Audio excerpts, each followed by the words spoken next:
Nós queremos continuar falando sobre missões, mas para falar de missões tem que falar do grande missionário. Quem foi o grande missionário?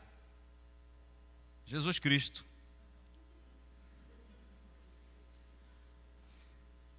Ele foi o grande missionário. O apóstolo Paulo foi um pequeno missionário. Por quê? Ele só fez uma pequena parte, porque a grande e extraordinária parte da missão foi feita por Jesus. Claro que nós temos que entender que o Pai amou o mundo de tal maneira que enviou seu Filho como missionário à terra, para que, morrendo na cruz do Calvário, nós fôssemos salvos.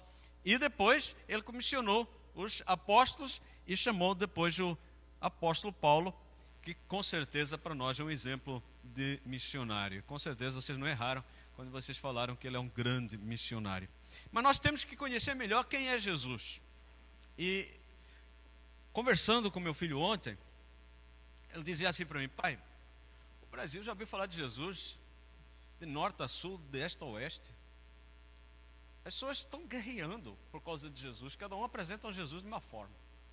Será que não está na hora de começar a viver Jesus? Eu disse, poxa vida, né? O teólogo falando.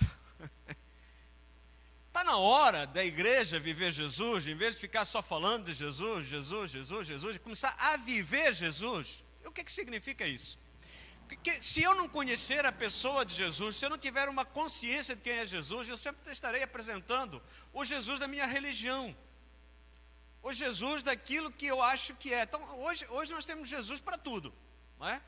Temos o Jesus que cura, o Jesus que liberta, o Jesus da prosperidade, o Jesus de todas as formas. Ainda que todas essas formas possam apresentar algumas características que podemos dizer Jesus pode, esse não é Jesus, porque Jesus não veio ao mundo para enriquecer ninguém. E as pessoas acham que Jesus quer dar prosperidade para todo mundo. Jesus não veio ao mundo para dar saúde para todo mundo, não.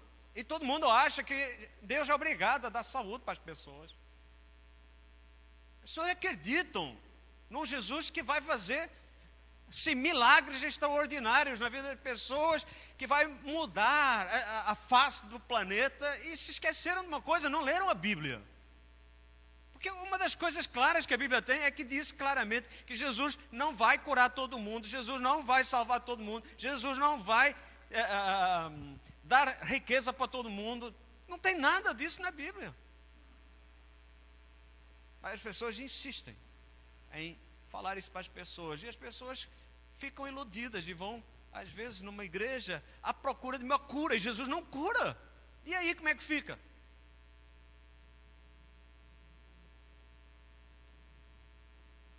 Promete uma coisa que Jesus não vai dar. Mas Jesus não pode curar? Não podemos limitar Jesus a nada. Jesus pode curar, pode salvar, pode fazer o que Ele bem entender, enriquecer pessoas, empobrecer pessoas, Ele pode fazer tudo. A questão está, Ele prometeu isso que as pessoas estão prometendo?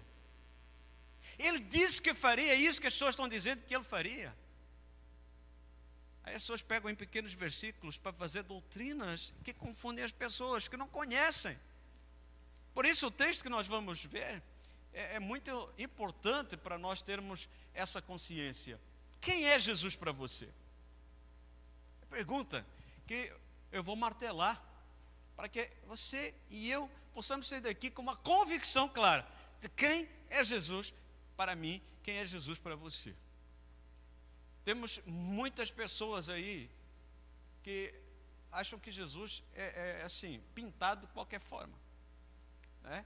Pintam Jesus com cabelo comprido, olho azul, pintam Jesus, na questão mesmo da palavra pintar, de todo tipo. É Jesus para todo tipo e gosto. Aquele que gostava de Jesus mais moreninho, aparece um Jesus moreno.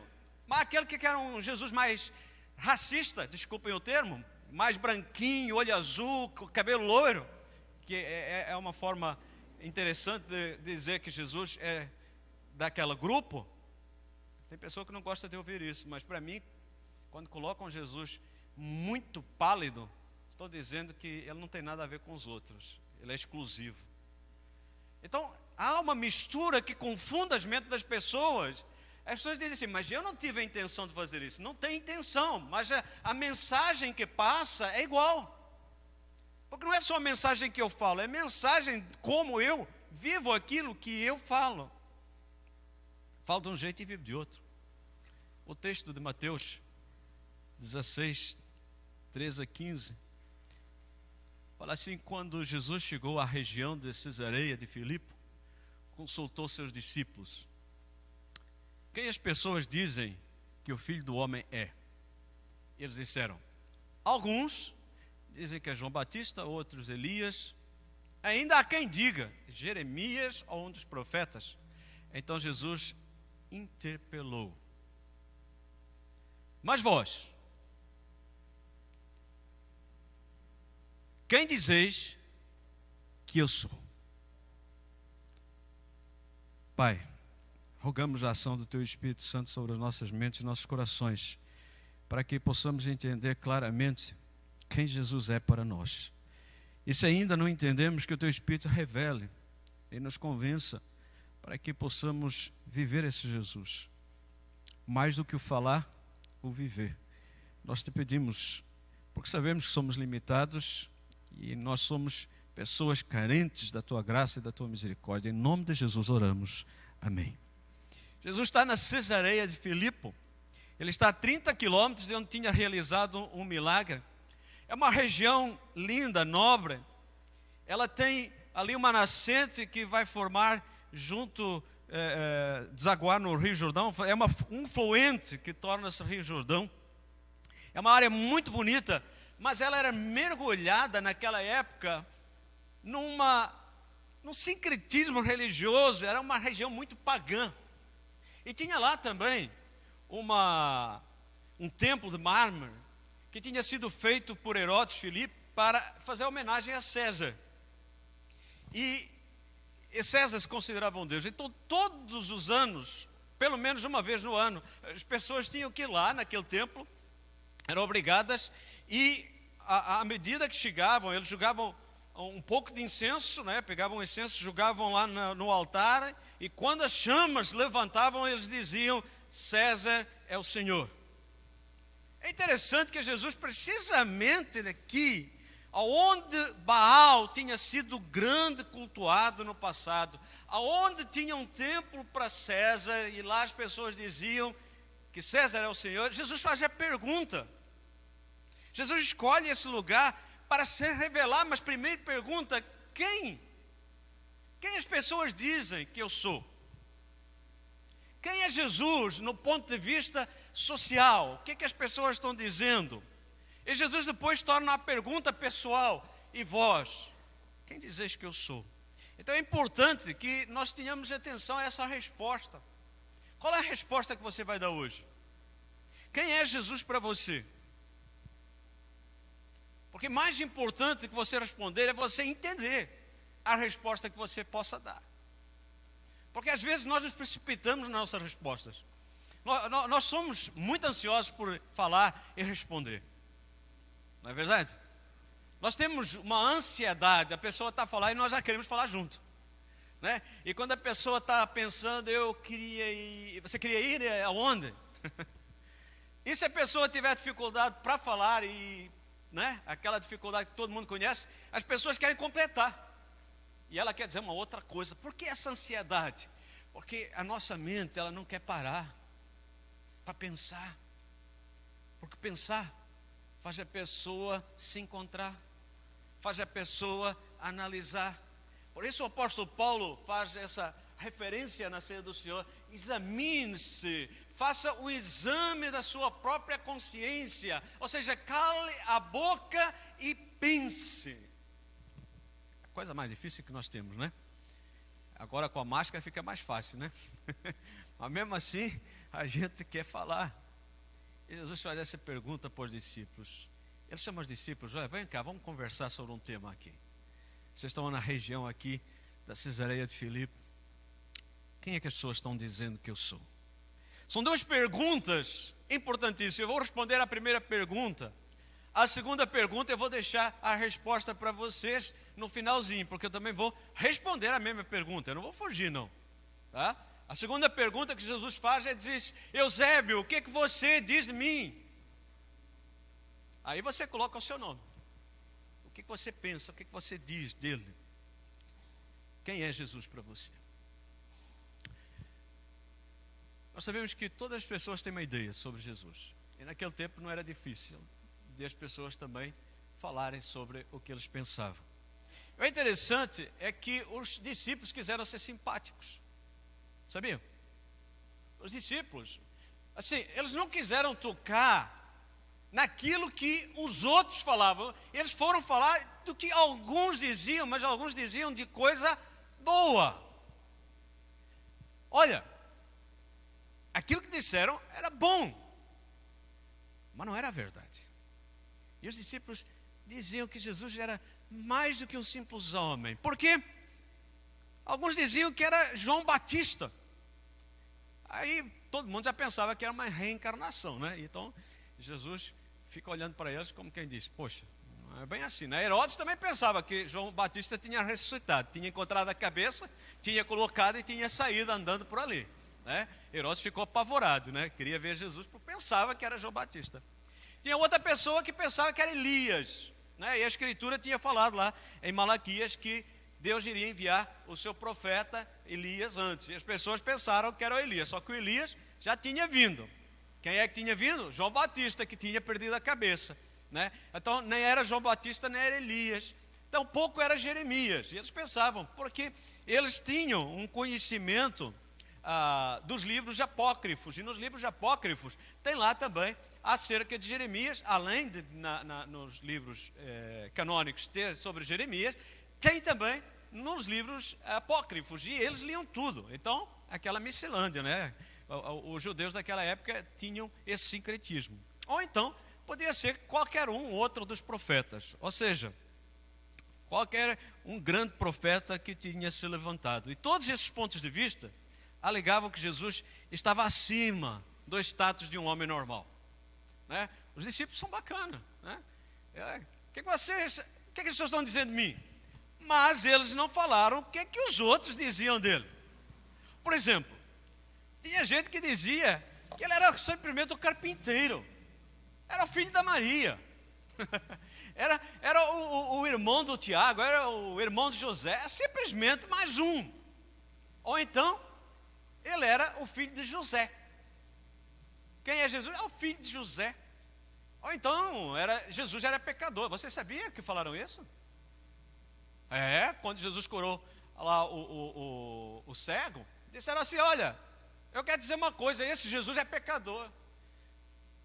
Era isso que as pessoas pensavam de Jesus. E também muitos diziam que ele tinha o quê? Demônio. Você já imaginou as pessoas falarem isso de Jesus? A gente fica até chocado, né? Você vai chocar mais daqui a pouquinho.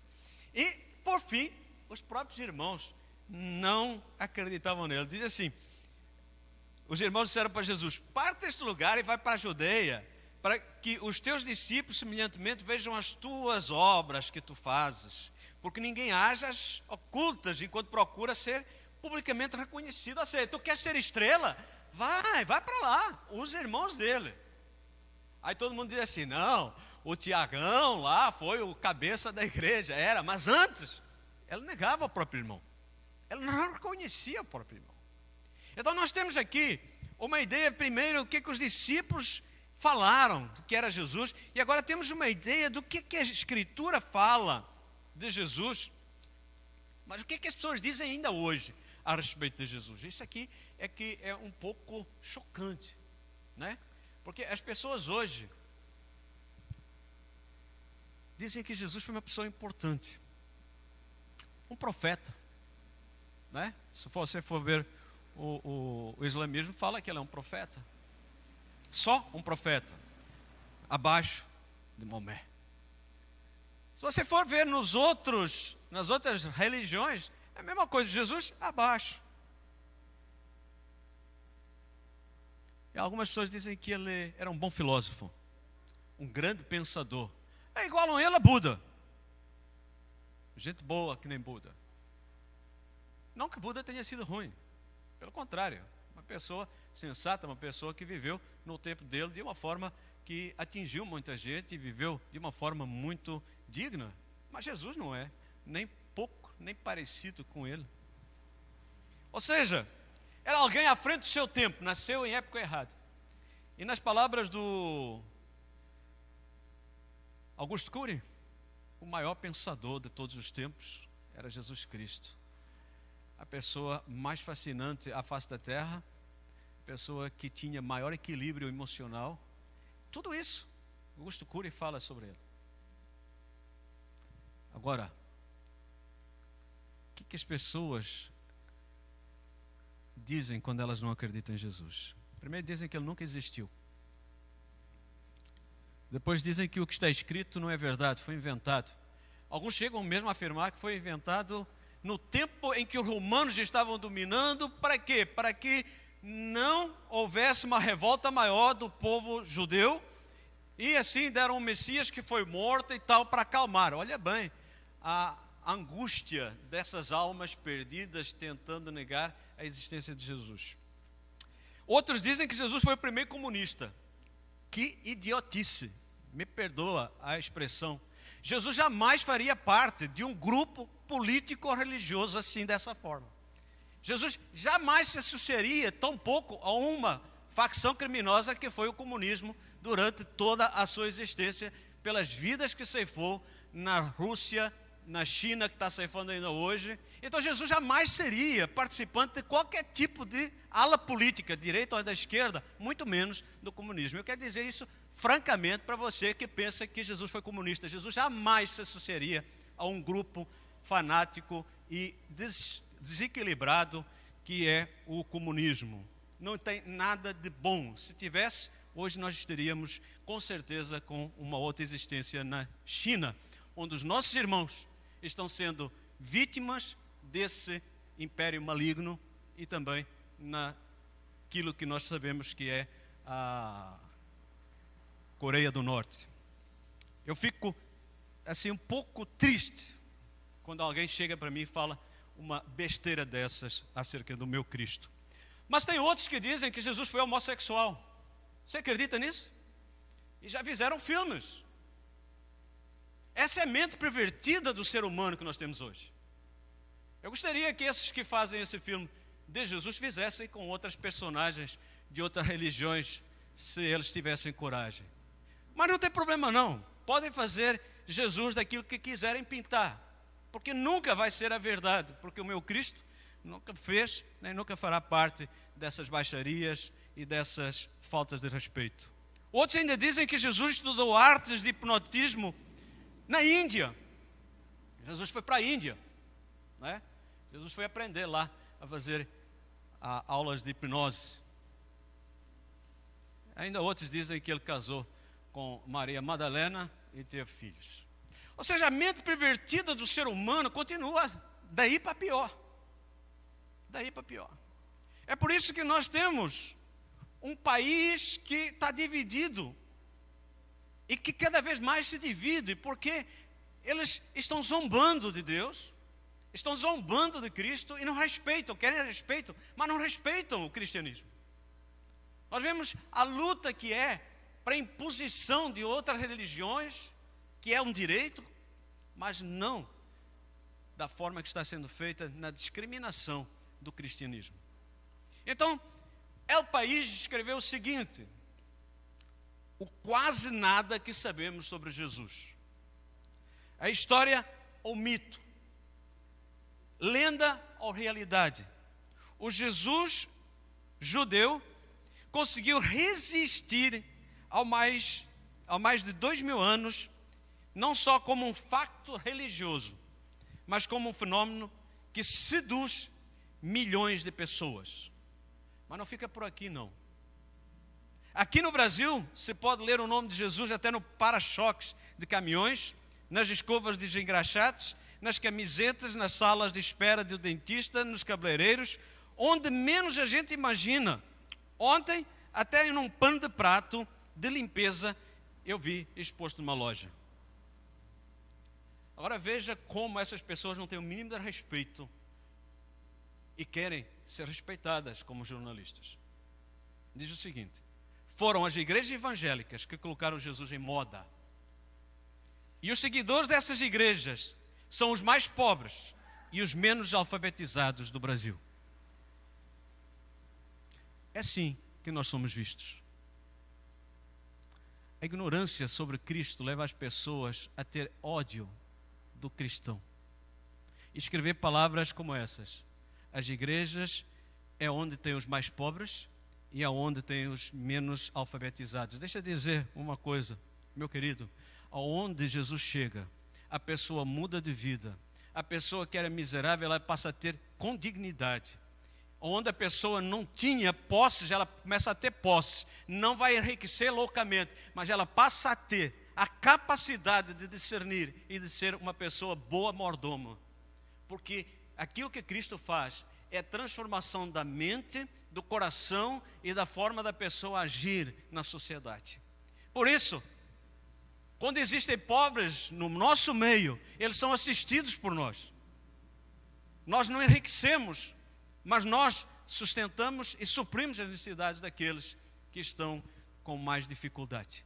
O nosso Cristo fez isso, deixou a sua glória para vir nessa terra, para nos dar a possibilidade de nós vivermos eternamente com Ele.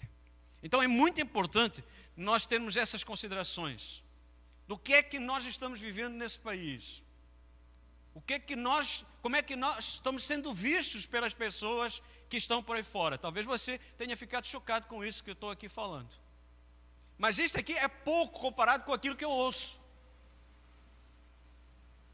Porque eu não vou querer colocar na mídia aquilo que eu ouço, porque aí estaria entrando num outro campo. Mas essa é a realidade, infelizmente, que nós estamos vivendo, porque as pessoas desconhecem quem é Jesus. Se as pessoas o conhecessem, não falariam essas besteiras, não teriam essa condição de falar. O mundo está numa confusão total a respeito de Jesus Cristo. Eles não sabem quem Ele é, eles não sabem o que Ele fez, eles não sabem o que Ele ensinou. Para vocês imaginarem, uma das pessoas reverenciadas por uma das alas da psicologia falou que o maior absurdo dos cristãos é dizer: ama o teu próximo como a ti mesmo. O maior absurdo dos cristãos é dizer: ama o teu próximo como a ti mesmo. Porque isso é incompatível com o ser humano. Isso é o que eles pensam.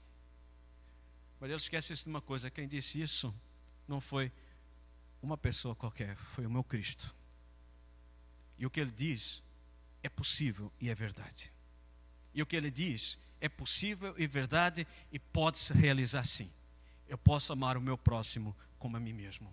E não é absurdo, é uma realidade que Ele trouxe à face da terra, naquilo que era improvável, porque o ser humano é completamente depravado. E é por isso que se fala essas coisas.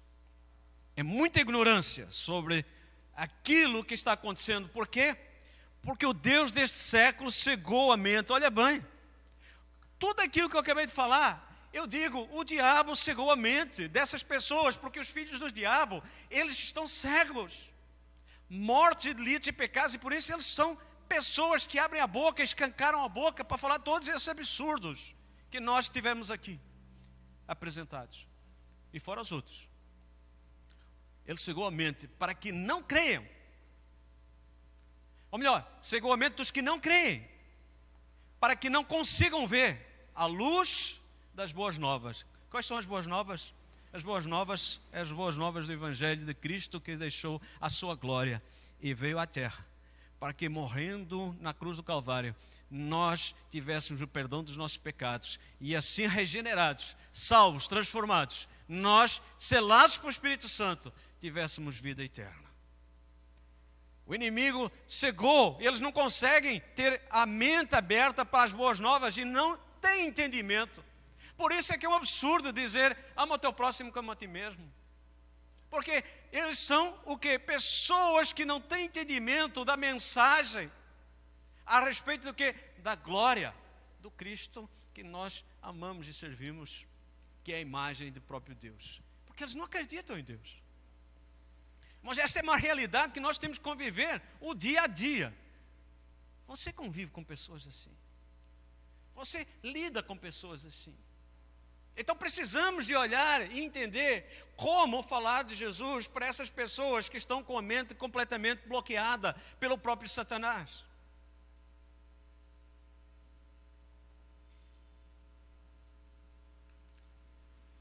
Temos agora a segunda pergunta. Mas vós, quem dizeis que eu sou?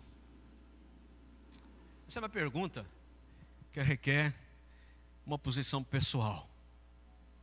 Ele tinha ali 12 discípulos e ele faz uma pergunta direta para eles. Vocês, o que vocês dizem que eu sou? E, por incrível que pareça, Pedro, que ele tinha dificuldade em ficar calado, ele logo falou. Pedro falou, e ele disse aquilo que nós conhecemos tão bem dessa frase, que é: tu és o Messias, o Filho do Deus vivo. Esta é uma frase, tipo uma confissão de fé, uma declaração de fé. Quando ele diz tu és o Messias, está dizendo sobre aquilo que aconteceu no passado, no Jardim do Éden.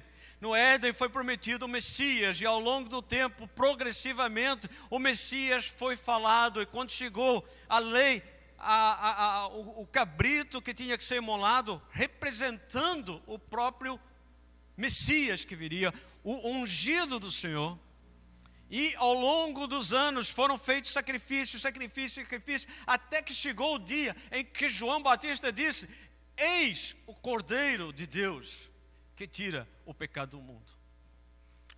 Tu és o Messias, tu és o Cristo, tu és aquele que foi prometido. E ele completa: o Filho do Deus vivo. Ou seja, finalmente chegou aquilo que Deus Pai tinha prometido para o mundo. E Jesus diz: que grande privilégio você teve, Simão, filho de Jonas. Foi meu Pai no céu que lhe revelou isso. Nenhum ser humano saberia por si só. E isso aqui é extremamente importante, irmãos. Nós não vamos convencer o mundo do pecado, da justiça e do juízo. Nós não. Mas o Espírito Santo, sim. A nossa missão não é convencer as pessoas de quem nós somos e quem nós pertencemos e aonde nós vamos estar no futuro. A nossa missão não é convencer ninguém, a nossa missão é pregar as boas novas e esperar que o Espírito Santo faça a obra completa de convencer o homem do pecado, da justiça e do juízo. Pedro, tu tiveste uma revelação. E aquilo que o ser humano precisa ter, todos esses que eu falei aqui para trás, que estão com as suas consciências cauterizadas, eles estão com seus olhos cegos, que estão com seus corações fechados, eles precisam da ação do Espírito Santo para poder enxergar isso. E por isso faz-se necessário, e precisamos entender a pergunta que me foi feita pelo meu filho: Pai, como falar a essas pessoas a respeito de Jesus se não for através da atitude? Porque elas já ouviram tanto sobre Jesus, mas elas estão faltando ver Jesus nas pessoas. Aquilo fez-me refletir bastante. Porque se eu digo que sou cristão e não amo o meu irmão, se eu digo que sou cristão e não perdoo, se eu digo que sou cristão e minto, se eu digo que sou cristão e falcatruo, se eu digo que sou cristão e fujo da responsabilidade, se eu digo que sou cristão e me prostituo, se eu digo que sou cristão, aí posso começar a fazer a lista de todas as coisas que muito que diz ser cristão pratica. Não, hoje na EBD nós tivemos sobre isso uma história que o nosso irmão contou lá, de uma pessoa que estava tentando fazer um negócio e deu cano no outro, e era cristão. É esse tipo de cristianismo que choca o mundo, porque não tem Cristo, é um cristianismo sem Cristo. É dizer que, olha, eu creio em Cristo, mas qual é o Cristo que você crê? É um Cristo que você não pratica, você não vive.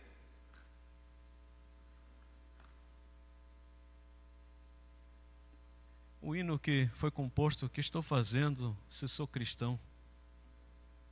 É uma reflexão que eu preciso fazer, nós precisamos fazer. Como falar às pessoas? Olha para mim. O apóstolo Paulo teve ousadia, sendo meus imitadores como eu sou de Cristo. E lembrando o nosso índio, ele não é índio, tá? É o nosso irmão Daniel, ele diz, nós somos pequenos Cristos. Ou seja, nós temos que apresentar Cristo através da nossa vivência. E aqui a pergunta era essa: quem você diz que eu sou? Pedro, o que sabia da revelação. E como é que você sabe hoje sobre Cristo? Se não lê a Bíblia, se não pede ao Espírito Santo luz. Um dia alguém disse para mim, pastor, a igreja está um pouco fria, está um pouco murcha. Sabe o que essa pessoa estava dizendo? Eu estou fria, eu estou murcha. Porque eu faço parte desse corpo. Quando eu olho um corpo que está fraco, que está adormecido, que está sem amor, eu estou dizendo, eu estou fraco, eu estou adormecido, eu estou sem amor, eu estou sem expectativa, eu estou sem. Porque quando eu estou cheio do Espírito Santo, eu não olho a fraqueza, eu olho o quê? Aquilo que é o Espírito. Nós vivemos tempo em que as pessoas vivem que nem lesmas no chão, largando aquela gosma, se arrastando pela vida e dizendo o negócio está ruim, o negócio está feio. Por quê? Porque estão à espera que os outros façam aquilo que ela precisa fazer. Pedro, quem tu estás falando que eu sou, não foi uma revelação de carne. Não se aprende isso através de estudos teológicos profundos, se aprende através de revelação. Eu vejo tanta gente estudando teologia, sai pior que o que entrou, sai mais incrédulo do que crente, falando mais besteira do que o que eu podia imaginar. Porque teologia não forma pastor, teologia e grupos teológicos não formam pessoas. O que forma a pessoa é o Espírito Santo. Ele usa as ferramentas que a teologia usa, ele usa as ferramentas que os estudos usa, mas as pessoas não podem usar o Espírito Santo. Tentaram uma vez usar o Espírito Santo e disseram para um espírito maligno, sai em nome de Jesus, do que o Paulo prega. E o Espírito falou, esse Jesus eu conheço e esse Paulo eu conheço, mas você quem são? Ou seja, não se pode manipular Deus. É por isso que essas pessoas continuam a achar que Jesus era uma boa pessoa, era um excelente filósofo, era uma pessoa bondosa, Não, ele era tudo isso, mas ele era Deus. E isso é que choca o ser humano. Porque com Deus, o ser humano tem que baixar. Porque o ser humano quer falar para Deus cara a cara. Meu irmão, meu amigo, cara a cara falou mas viu pelas costas. Chamava-se Moisés. Se você quer ver Deus, olhe para Cristo. Eu fico chocado com a forma que as pessoas hoje lidam com Deus. O Deus virou garçom. Deus, eu estou com fome, vai multiplicar pão. Deus, eu estou com sede, me traz um copo d'água. Deus, eu estou com uma dor de dentes, vai consertar o meu dente. Deus, eu estou com uma dor de cabeça, vai curar a minha dor de cabeça. Para pensar, por que está com tudo isso?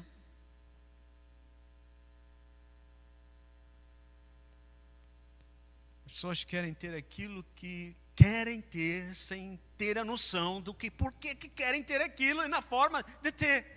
Porque é preciso, às vezes, pensar para ter as coisas. Se eu não pensar, como é que eu vou ter? Eu tenho que pensar. E se eu penso, e sou ser humano, fraco, limitado, eu tenho que pensar o seguinte: se existe um Deus, Deus não é igual a mim. E eu não estou igual, em pé de igualdade com Deus. Deus está acima, assentado no alto e sublime trono. Isaías disse, ai de mim, E só estava tendo visão. Isaías só estava tendo uma visão. Ele não estava vendo Deus, estava tendo uma visão daquilo que poderia ser. E ele já tremeu pelas bases. Então, precisamos resgatar quem é Jesus. O que o Espírito Santo tem revelado a você da pessoa de Jesus? Deus se dá a conhecer. Ele se desvenda. Quem é Jesus para mim? Jesus Cristo é o tema central de toda a Bíblia, você sabia? De Gênesis ele é o Criador, de Apocalipse ele é o grande Salvador e juiz da nação. Deixa eu dizer uma coisa, meu querido irmão, você que me assiste. Quer você queira, quer você não queira, quer você acredite, quer você não acredite, Jesus vai vir e ele vai ser juiz. Ele conhece o seu coração e sabe tudo o que você faz. Por isso, você pode não gostar nem daquilo que eu estou falando. Está sendo gravado? A mensagem? Você pode apagar também se você não gostar. Está sendo gravado. A última vez que eu falei isso, apagaram a mensagem. Então, antes que apaguem a mensagem, eu vou dizer, pode apagar. Só que não tem uma coisa, você não vai apagar aquilo que o Espírito Santo está fazendo na sua vida, porque ele vai estar cutucando a sua mente e o seu coração, até você entender que ele é Senhor e soberano sobre tudo e todos. Ele aparece de uma forma explícita e implícita em todos os livros da Bíblia. Todas as informações e revelações da Bíblia estão voltadas para Jesus. Então, quem é Jesus para mim? Para mim, Para mim, Jesus é o Filho de Deus que me amou e se deu a si mesmo por mim. Morreu na cruz do Calvário para me salvar. Me selou com o Espírito Santo da promessa para o dia da redenção. Eu sou propriedade exclusiva de Deus. Quero que você saiba, não há nada que você possa dizer contra mim que me vai tirar dessa graça. Não há nada que possa ser feito à face da terra que me vai tirar das mãos de Deus, porque Ele diz que me segura com a sua destra fiel. A Bíblia diz claramente, através das palavras do Senhor Jesus, que aquele que vai a Ele, de maneira nenhuma, o lançará fora. Então você aprenda de uma vez por todas, meu querido irmão e amigo, Jesus é dono da minha vida e da sua. Ele é dono. Olha, Ele ao terceiro dia ressuscitou, Ele subiu ao céu e Ele se assentou à direita do Pai. E sabe uma coisa? Ele sabia que eu era pequeno. Ele sabia que eu era limitado. Mas Ele se assenta à direita do Pai e intercede por mim. Ele pede por mim. E é por isso que eu vou continuar. Enquanto eu tiver fôlego falando sobre esse Jesus Cristo, não sobre um Cristo que é rotulado pelas religiões, ou pelas seitas, ou por qualquer coisa que seja, mas o Cristo da Bíblia, o Filho de Deus vivo. Ele está sentado e intercede por mim e também está me preparando um lugar. Porque Ele disse, aonde Ele estivesse, Ele queria que eu estivesse junto. E uma coisa certa, no tempo certo Ele vai vir buscar. Seja através da morte ou através da ressurreição. Nos últimos tempos, eu vou e morar com Ele para sempre. Sabe por quê? Porque Ele me salvou. Ele não merecia. Eu não o busquei. Eu nunca o busquei. Foi Ele que me buscou. Foi Ele que me amou primeiro. Antes da fundação do mundo, Ele já me tinha elegido e me tinha escolhido. E buscou-me, me achou, me salvou, me transformou, me selou. E agora eu sou propriedade exclusiva de Deus. E você? Quem é o seu Senhor? Porque se Jesus é seu Senhor, Ele diz que você seria amigo dele se obedecesse aos seus mandamentos. Não adianta argumentar. Tem gente que dá desculpa. Mas é muito difícil amar a todo mundo. Ué, por que Ele derramou o seu amor? O amor de Deus foi derramado em seu coração. Não foi para você amar? É muito difícil perdoar todo mundo. Mas Ele não derramou o amor e o perdão na sua vida? Então nós temos que entender, se a gente começa a julgar as coisas conforme nós acreditamos, nós estamos fora do projeto de Deus. E por isso temos que parar e pensar quem é Jesus realmente para mim. Eu já falei quem é Jesus para mim, agora eu pergunto, quem é Jesus para você? Quem é Jesus que você fala? Quem é o seu Jesus? Jesus pergunta para você mesmo: quem sou eu para você? Não tenho eu que julgar ninguém, nem tenho que eu pensar por você. Você tem que pensar. Eu já falei o que ele é para mim. E olha, eu sou... O apóstolo Paulo dizia que era um miserável pecador, eu sou aprendiz do apóstolo Paulo, então eu sou hiper, super miserável pecador. Mas ele disse: a graça de Deus não foi vã na vida dele, não foi vã na minha vida e não é vã na sua vida também. Eu quero que você saiba de uma coisa: Jesus se revela a sua identidade. Ele disse: eu e o Pai somos um. Você quer saber quem é Jesus? Eu e o Pai somos um, e aquele que vê a mim, vê o Pai. Jesus está se revelando para você, entenda isso. Jesus é Deus. Jesus não pode ser tratado como um igual. Tem muita gente que confunda amizade e fica chamando os amigos de qualquer nome, não é? Quando a pessoa começa a ficar careca, começa a chamar de careca, e acha que pode chegar para Jesus também fazer a mesma coisa. Estou dando um exemplo assim pequeno, que é para a gente entender que Jesus, apesar de ser amigo, ele está no patamar como Deus. Ele é amigo, irmão, mas ele é Deus.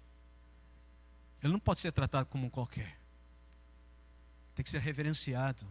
É por isso que essas pessoas que falam todas essas abobrinhas e todas essas idiotices da vida, elas não conhecem Jesus. Se elas conhecessem, iam respeitar, jamais iam falar as besteiras que elas estão falando, os absurdos que elas estão falando. E agora ele começa a dizer que para o faminto ele é o pão da vida. Quanta gente faminta nesse Brasil, com fome e sede de justiça, fome e sede que alguma coisa aconteça na sua vida, e estão se alimentando de tudo que é porcaria. É só você abrir o celular e você vai ver toda a porcaria que é lançada para que as pessoas comam. É um fast food espiritual completamente deteriorado. E as pessoas estão se alimentando desse fast food chamado gospel, de uma comida bolorenta, de um pão azedo, que só satisfaz a carne, só satisfaz o ego. Você é o bonitinho de Deus, você é a princesinha de Deus, você é não sei quanto, não sei quanto. Sai desse pecado. Que princesinha o quê? Vivendo no pecado é princesa de quem? De capeta. Quem vive no pecado é príncipe de Deus, é princesa de Deus. Vivem com fome e se alimentam, em vez do pão vivo que desceu do céu, se alimentam dos detritos dessa vida, das coisas nojentas dessa vida.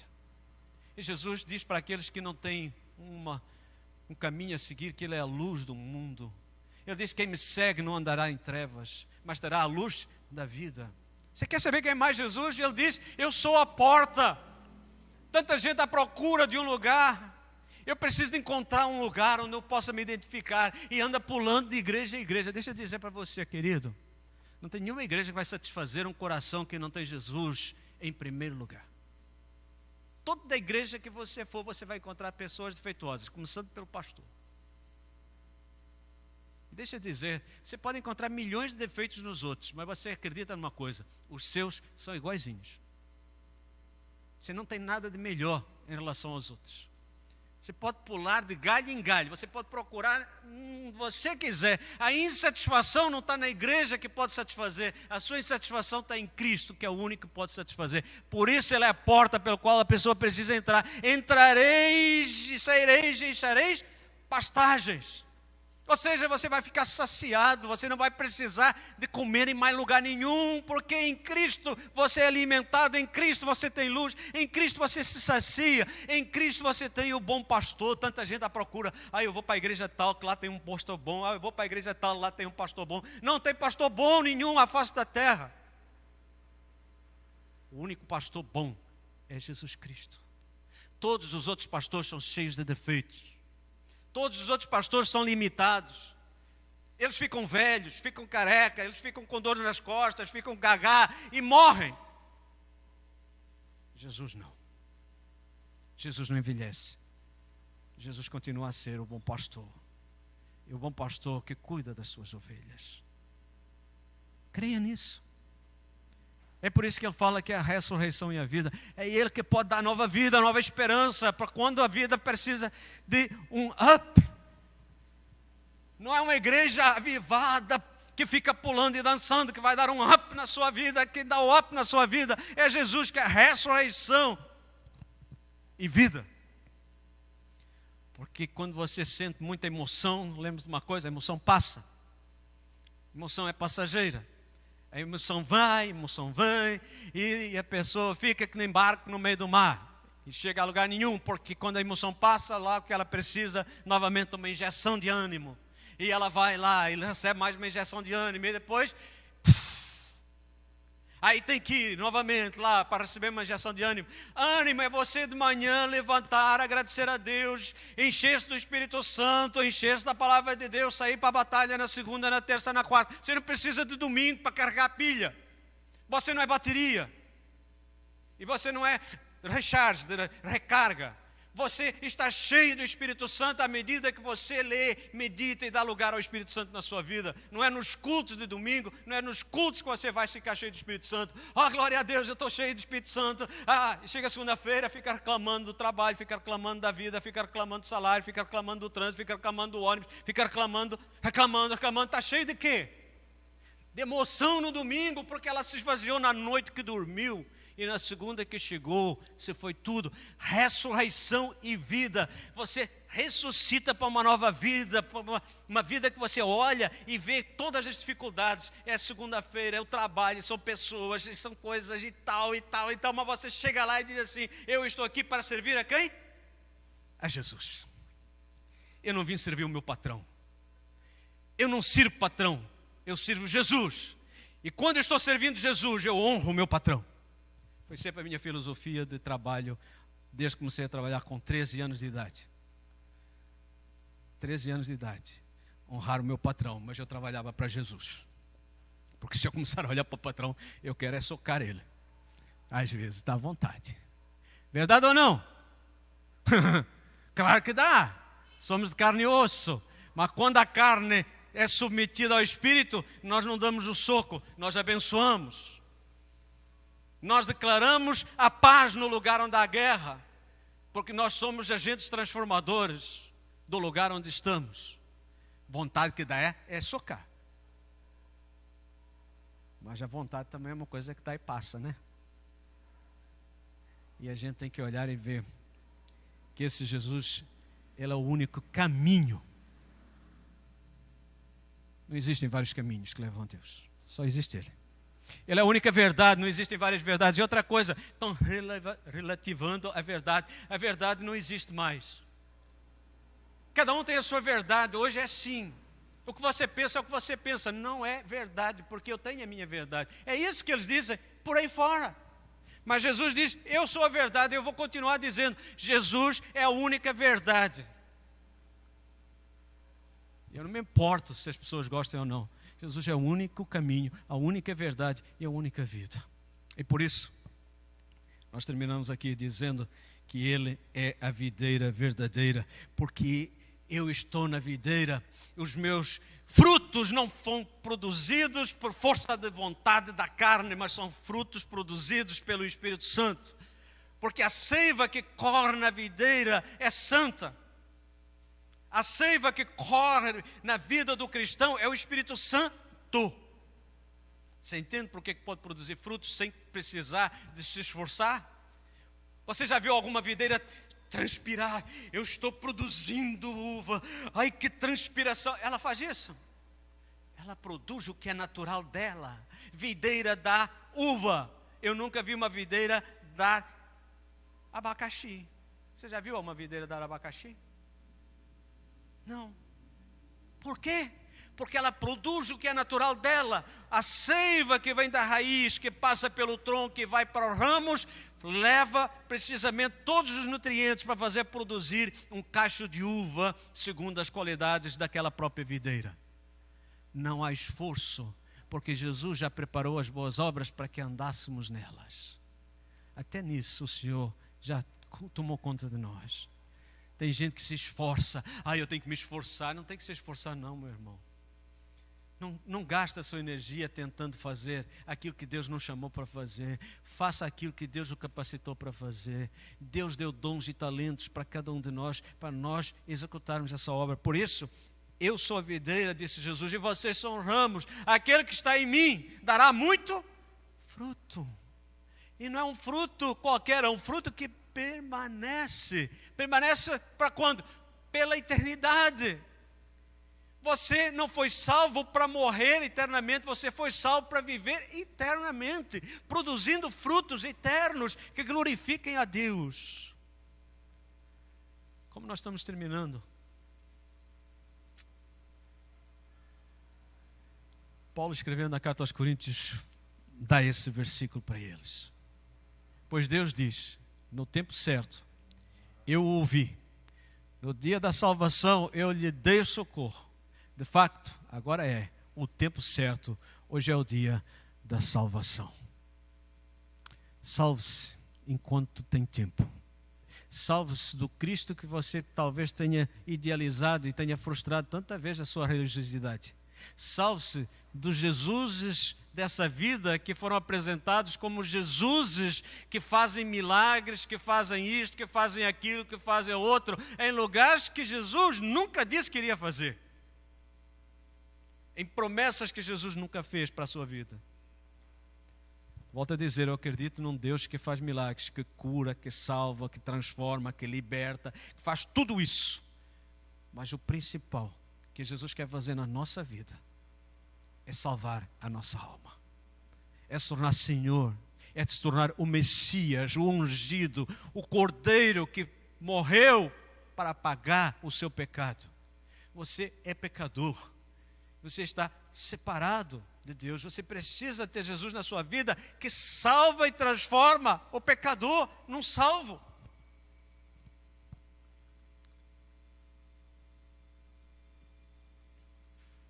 Quem é Jesus para você? Agora você está perguntando o que devo fazer com Jesus. Um dia a sua pergunta será: o que Jesus vai fazer comigo? E Jesus também disse o que queria fazer. Um dia ele contou a história sobre a separação entre ovelhas e bodes. Ele disse que colocava uns à direita e outros à esquerda. E ele disse para uns: apartai-vos de mim, malditos, para o fogo eterno. E a outros disse: vinde, benditos, meu Pai, entrai no gozo do vosso Senhor.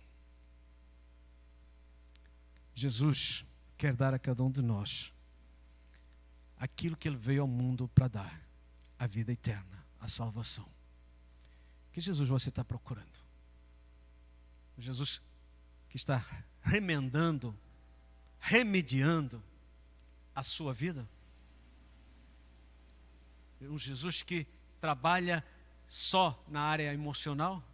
Um Jesus que trabalha só na área física? Um Jesus que trabalha só nas finanças? Um Jesus que trabalha só no remendo? Fica aqui a pergunta. Hoje é o dia da salvação. O que você vai fazer? Que atitude você vai tomar? Que resposta você vai dar para Jesus? Quem é Jesus para você nessa noite?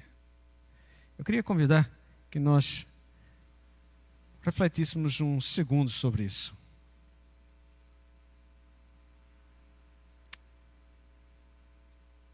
Você só faz se quiser, mas eu queria convidar você fizesse uma reflexão agora.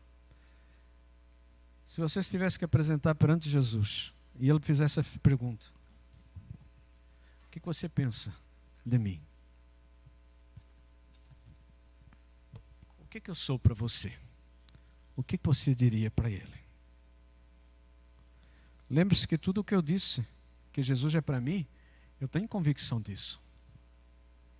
Eu tenho plena convicção que Jesus disse para mim. Não porque eu sou perfeito, mas porque o Espírito Santo, que me sonda e conhece os gritos da minha alma, ele sabe, ele me ouve. Quando eu estou dirigindo é quando eu desabafo com ele. Porque ali estou sozinho. E naquele momento sozinho eu falo o que eu estou sentindo, o que está doendo. Eu tenho plena convicção de que ele me ouve. E você? Pai, a tua palavra foi proclamada e nós temos necessidade de dar uma resposta clara para nós mesmos. Quem Jesus é para mim? Quem verdadeiramente é esse Jesus que está na Bíblia, nas páginas da Escritura? O que ele representa para mim? Em nome do Senhor Jesus, Pai, eu peço, ilumina o nosso entendimento, abra a nossa mente e o nosso coração, nos liberta de todos esses tipos de Jesus que são apresentados como se fosse um talismã, como fosse alguma coisa. Que venha o poder do Teu Espírito Santo nos convencer de que Jesus é Deus, é o Filho de Deus que veio ao mundo, morreu na cruz para salvar os pecadores. Pai de amor, sonda o nosso coração e trabalha no precioso nome de Jesus, a quem nós honramos e glorificamos. Amém e amém.